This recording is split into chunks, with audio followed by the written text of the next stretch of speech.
mais en pratiquant déjà les arts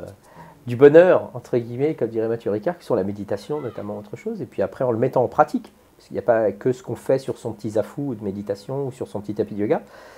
ou dans son petit cours de tai chi personnel, il faut après justement que ça puisse rayonner, que la coupe de champagne déborde, et qu'on puisse justement devenir véritablement les verseurs d'eau, si je puis dire, et notamment l'écologie. C'est une façon déjà de pratiquer une forme d'altruisme, être conscient, restructurer nos vies, harmoniser nos vies dans un esprit d'écologie. La simplicité volontaire, je veux dire, il y a des penseurs formidables autour de ça, comme Pierre Rabhi, Nicolas Hulot qui nous en parlent beaucoup, des gens comme Tristan Lecomte qui reforestent la planète et qui font un travail formidable, et puis l'humanitaire, évidemment. Comme dit le proverbe chinois, si tu veux manger à 5 ans, plante du riz, si tu veux manger dans 20 ans, plante un arbre, mais si tu veux assurer ton futur pour 100 ans, plante un enfant.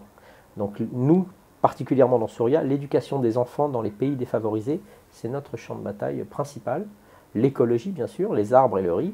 et puis d'abord planter l'altruisme et le faire fleurir dans nos cœurs, à travers la pratique, les pratiques, je dirais, du mieux-être, du mieux vivre, que sont notamment la méditation.